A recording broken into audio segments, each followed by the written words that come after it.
Hey guys, this is a sentencing for the Nigerian couple who was accused and convicted of trying to get a kidney from a young man, 15 years old. They brought him over to the UK and they were trying to get his kidney for their daughter. So let's listen to the judge hand down the ruling. So, pre ruling of the case, the judge is going to lay out all the facts as he methodically walks us through the evidence. In other words, he's going to recap the case for those of us who are not familiar with the case. He's going to bring us up to speed and then he's going to hand down the sentence. Let's take a listen. People trafficking across international borders for the harvesting of human organs is a form of slavery. It treats human beings and their body parts as commodities to be bought and sold. It is a trade that preys on poverty and misery and desperation. The evidence shows that those who are impoverished, often living in multi-dimensional poverty, desperate for a better life, and ignorant of the true risks, are sometimes willing to donate their organs for money or the chance to work in the UK. Significant risks attached to such donation without proper aftercare. You each played a part in that despicable trade. You, Abina Abetta, underwent a kidney transplant at the Royal Free Hospital in London in 2021. You said that you and your donor were cousins. That was a lie. So we see here how the judge is going to draw a correlation between her lying to get a kidney, lying saying that that person was her cousin and that person was not, and the same type of lying she continued to get a kidney for her daughter. You and your donor were cousins. That was a lie. The clinicians at the Royal Free and the independent assessors at the Human Tissue Authority were taken in by your lie.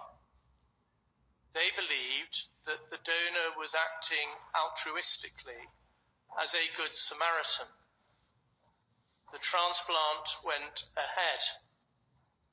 There is no evidence that the donor has been given the necessary aftercare. It is not necessary for me to make a finding as to whether you exploited the donor. But what is clear is that you learned from your experience that it was possible to manipulate and corrupt the regulatory system by using a fabricated affidavit, by lying about your relationship with the donor, and by coaching the donor to lie.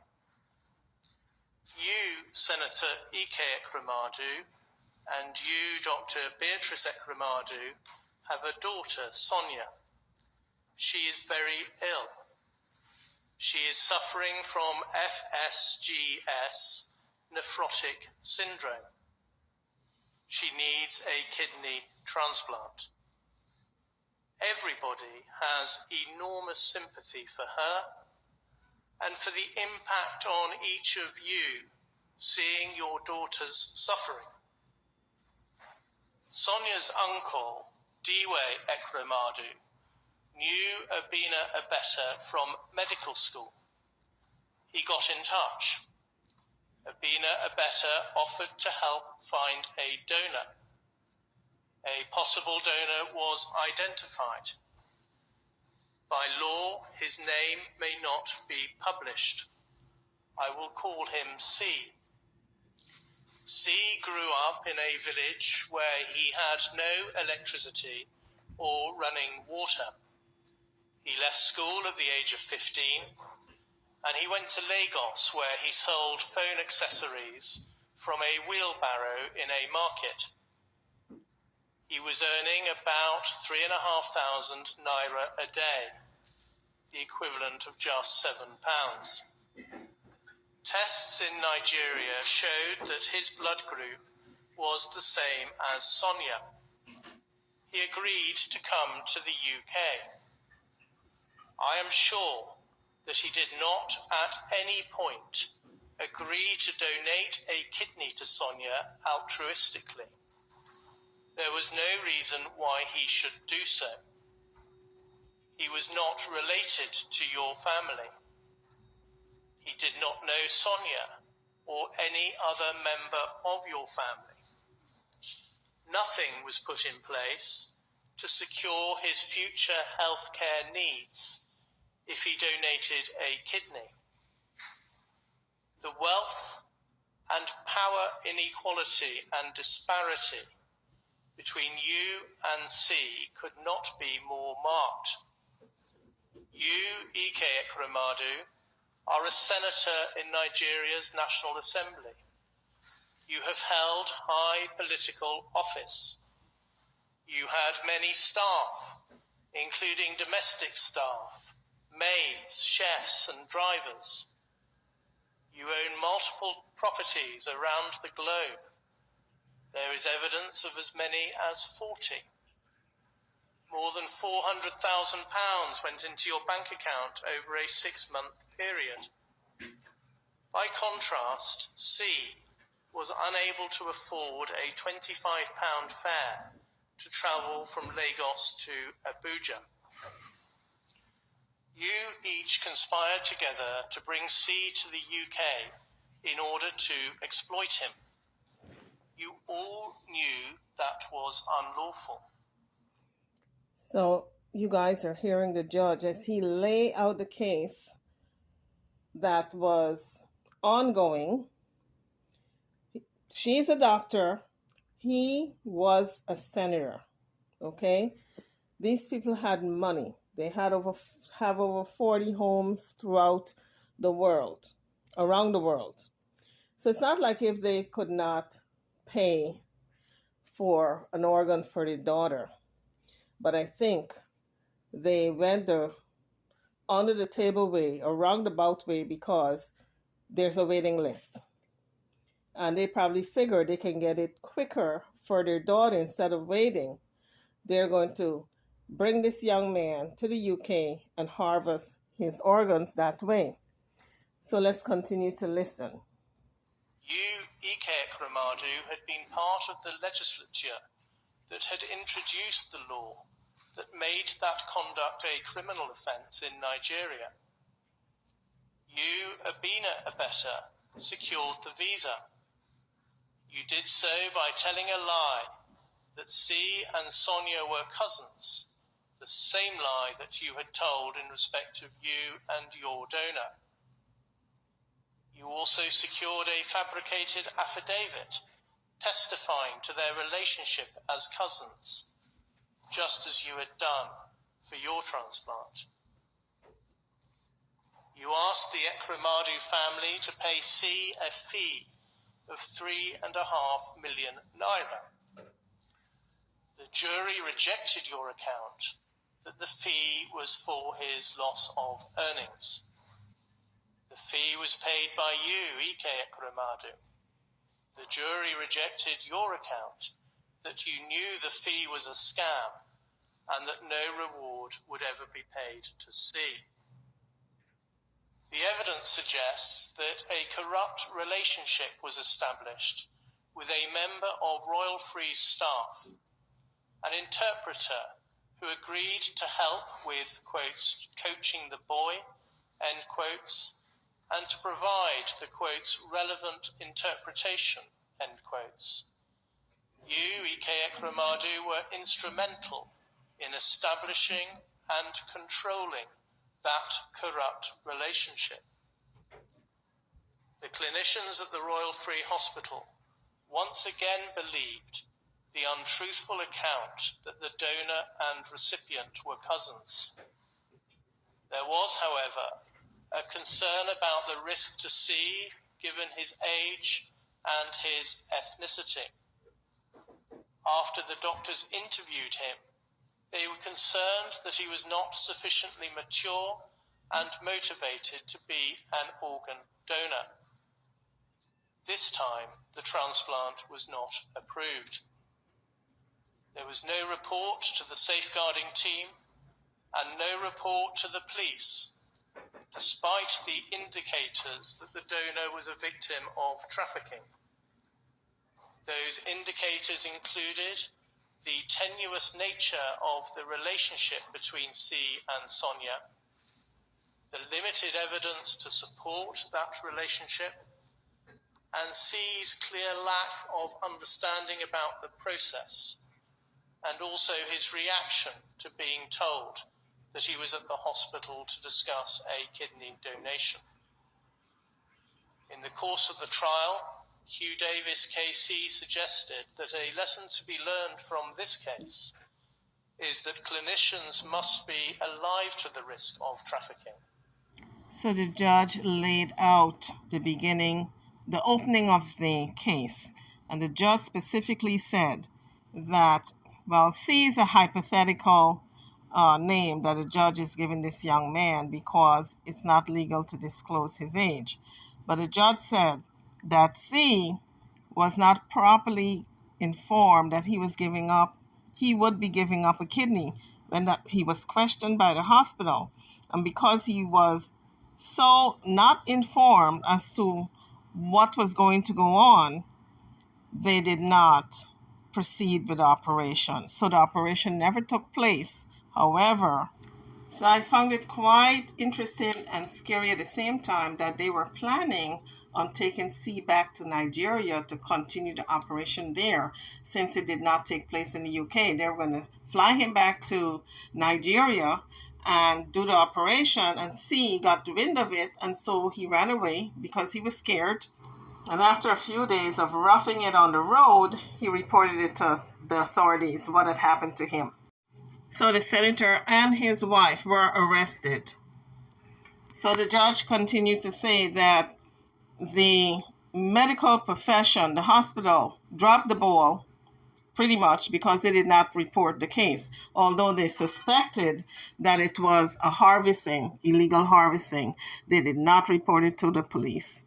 And so the judge continues with his opening statement that medical clinicians need to report such cases in real time and not wait. And report cases like this when concerns arise. I entirely agree. After the decision had been made that the transplant would not go ahead, there was a sinister development. A consultant nephrologist and another man examined C at the place where he was being kept. It is not necessary to make a finding as to the true purpose of that examination, but it is easy to understand why C believed that he was going to be taken back to Nigeria for the transplant to be conducted there.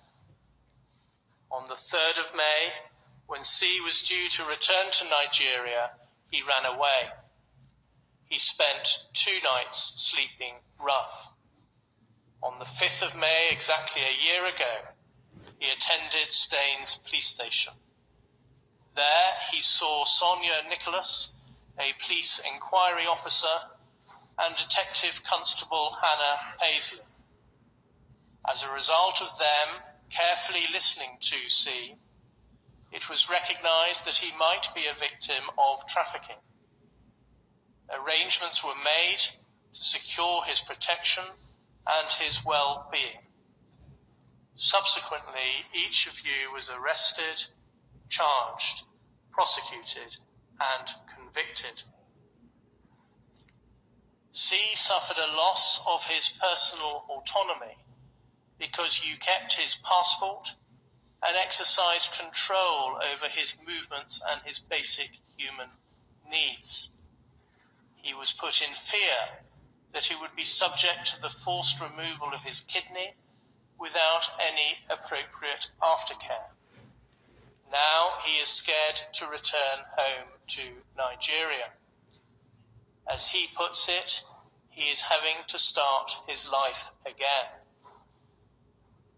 I considered that a substantial compensation order might well be appropriate for the loss and damage he has been caused by your conduct. I asked the Crown to inquire as to C's attitude towards such an order. That is because, in some cases, victims of crime do not want compensation from the offender, and an award of compensation might even risk causing further distress. And also, folks, the reason why he's in fear of going back, because these two individuals are very powerful in Nigeria. Remember, one is in the government office, or was in the government's office, a senator, and the wife is a medical doctor. So they know people who know people, and they can make him go away, if you know what I mean. A police officer carefully explained the meaning, reason, and purpose of a compensation order to C. He immediately responded that he did not wish to entertain compensation. The officer says, quotes, C spoke with moral conviction.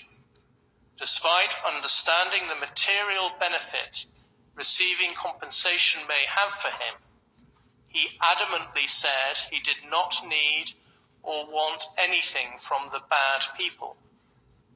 He no longer wants them to have any involvement with him in any capacity, irrespective of the financial benefit he stood to make. C said that he wanted to put this entire ordeal behind him and move on with his life. He believes this to be the right and fair thing to do. End quotes. 2 days later, the officer spoke to C again. He remained, quotes, resolute with his decision regarding compensation and insisted he had not and did not wish to change his mind on the subject.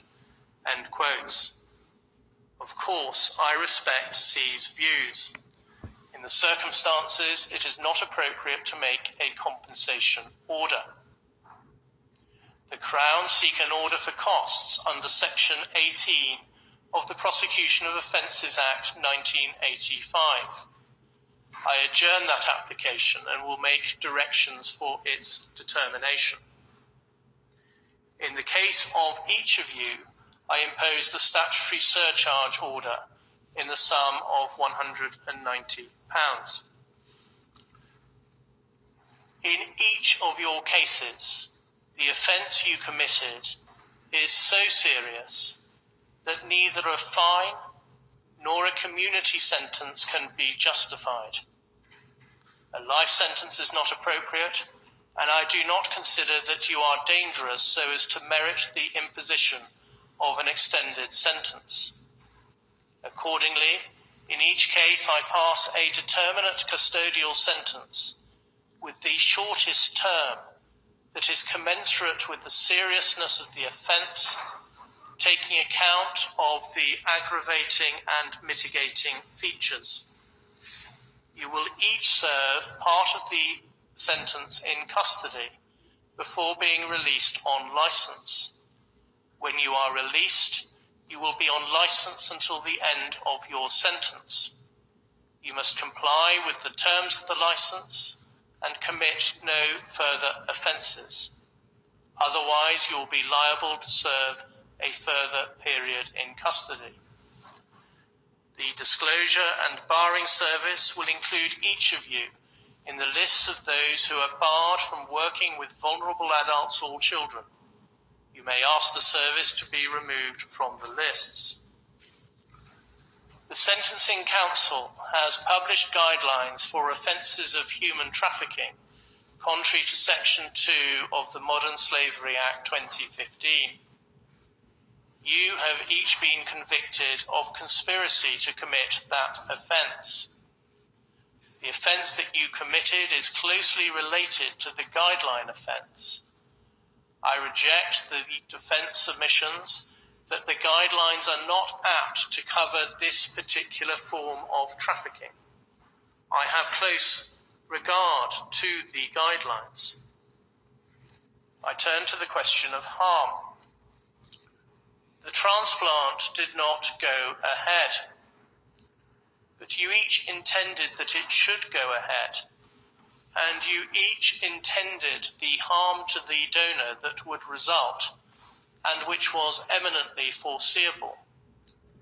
The donor would have faced invasive surgery with a small but still possible risk of death. He would have faced spending the rest of his life with only one kidney and without any funding for the required aftercare. He would have faced an increased risk of early onset raised blood pressure and of developing chronic kidney disease later in life, as well as a lifetime risk of needing dialysis himself or even a kidney transplant. He was at an increased risk because of his young age and his ethnicity. The removal of a kidney amounts to serious physical harm, which has a substantial and long-term effect. Even if C had known that he was going to donate a kidney, I am sure that the risks had not been properly explained to him before he was brought to the UK. He was deceived and pressurized into donating a kidney. I reject the defense assertions that he consented in any meaningful sense. I am sure that he did not. There has been a substantial and long-term adverse impact on his daily life. He is scared to return to Nigeria because of the risk of retribution from those that are sympathetic to you. He lives a solitary existence and is separated from his life, his friends, and his family as a direct result of this offence. This all amounts to Category 2 harm within the meaning of the Sentencing Council's guidelines. I do not accept the Crown's submission that the nature and extent of the harm justifies a movement to Category 1. But it does warrant an upwards adjustment within the category range. The fact that the transplant was not carried out merits a downwards adjustment, but the level of that adjustment is limited because, firstly, the gravamen of the offence is the agreement that you reached to exploit the donor. The offence was complete at that point. The offence focuses on the conduct of the offender rather than the harm that is caused to the victim. Secondly, you did not withdraw from the conspiracy. The only reason that the transplant did not take place was because the hospital refused to carry it out. In each case, your reaction was to seek to exploit others. And thirdly, quite apart from the harm that would have resulted from a transplant, C has suffered substantial actual harm of the nature that I have identified. I turn to culpability. You, Abina Abeta, fall within the high culpability bracket. You played a leading role in the offending. You identified the donor and controlled him throughout the process. You did so in the expectation of substantial financial reward. I reject your assertion that there's no evidence of substantial financial advantage. Your bank statements show otherwise and demonstrate that you were reliant on the funds you secured from the Ekramadu family to keep your head above water. You applied a high degree of planning and premeditation. For example, you arranged the visa, you secured a fabricated affidavit, and you organized a scheme to seek to deceive the clinicians and ultimately the human tissue authority. You were thoroughly dishonest throughout. You kept a substantial sum of money that was paid by Ike Ekweremadu and was intended for the donor. You, Ike Ekweremadu, also fall within the high culpability bracket. You also played a leading role in the offending, and to a greater extent than Obina Obeta, who was acting through Diwe Ekweremadu at your direction.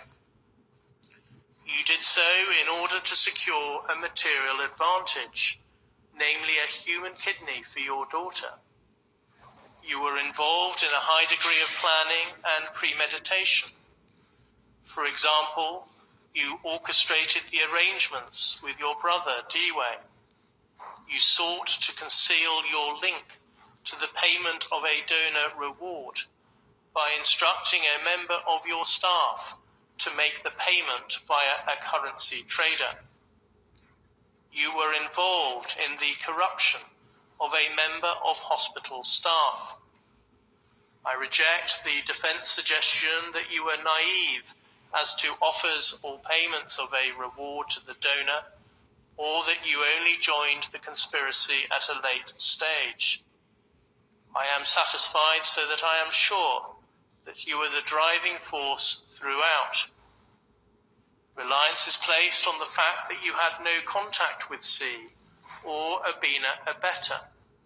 That is true, but it is an indicator of the leading role you played, directing the overall operation, but keeping your distance by getting others to do your bidding. So they paid Obina to do all their dirty work. They put a certain amount of money in this individual's account, and he made all the arrangements, bringing this young man over to the UK, and also the money that he would give him. And it came from this couple. They kept their distance. However, they were very much involved in what was going on from a distance.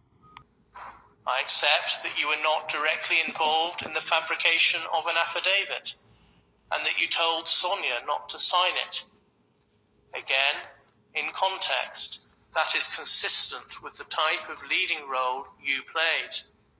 You well knew the sorts of steps that were being taken to try and pull the wool over the eyes of the doctors and regulators. I am satisfied that you, Beatrice Ekweremadu, performed more limited functions under the direction of your husband. Beatrice Ekweremadu is the wife, the medical doctor. And she said it's a patriarchal family because in Nigeria, women follow the directions of their husbands. More limited functions under the direction of your husband. I accept the submission of Anu Mahindru King's Council that your family was patriarchal and you were deferential to your husband. Your role was primarily to adopt the cousin line.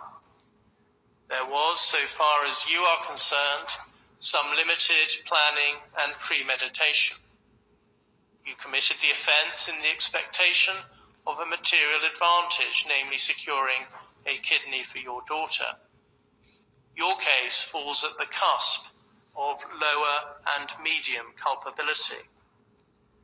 Before allowing for aggravating and mitigating factors, the applicable starting points are custodial sentences of 10 years in the case of Obina Obeta, 10 years and 6 months in the case of Ike Ekweremadu, and 6 years in the case of Beatrice Ekweremadu. Obina Obeta, stand up, please. There are aggravating features in your case. You deliberately targeted a victim who was particularly vulnerable due to his young age, his isolation from his immediate family, and his poverty. After the conspiracy to exploit C was thwarted, you continued to try and find another person to be exploited in the same way. As against that, you have no previous convictions, and you are a person of good character. I accept that you have done much good work as a medical doctor. You also have your own serious medical condition, as someone who has himself undergone a kidney transplant. I've taken account of the medical evidence. That does not suggest that your condition cannot be adequately managed in custody.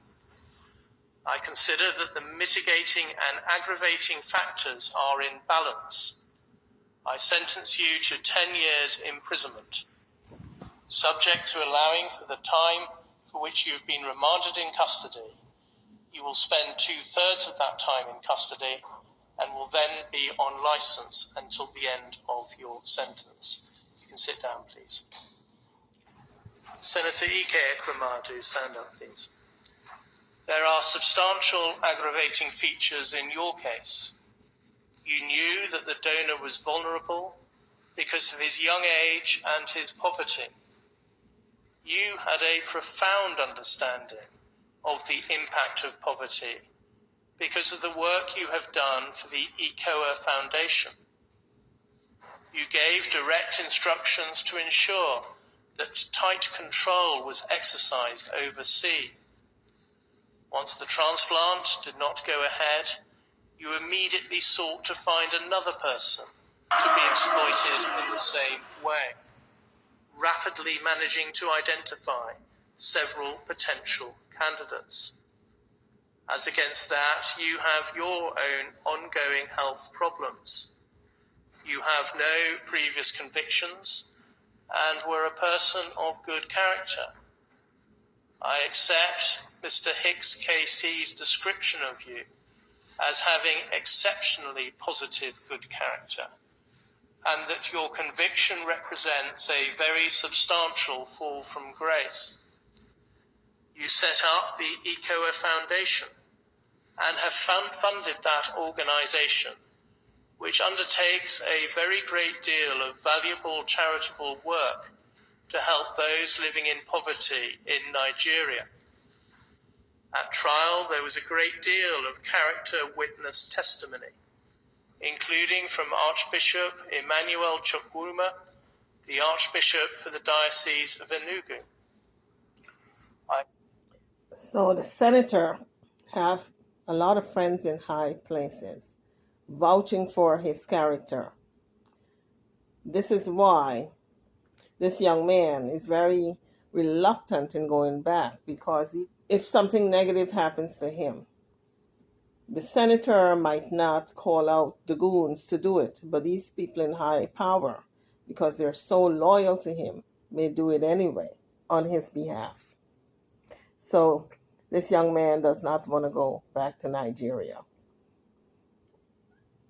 Been provided with a bundle of 51 pages of character statements for the purpose of sentencing.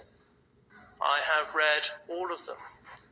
They include statements from a former president of Nigeria, the current president of the Senate, the Bishop of Enugu, the Attorney General and the Chief Law Officer of Nigeria, and the Speaker of the House of Representatives.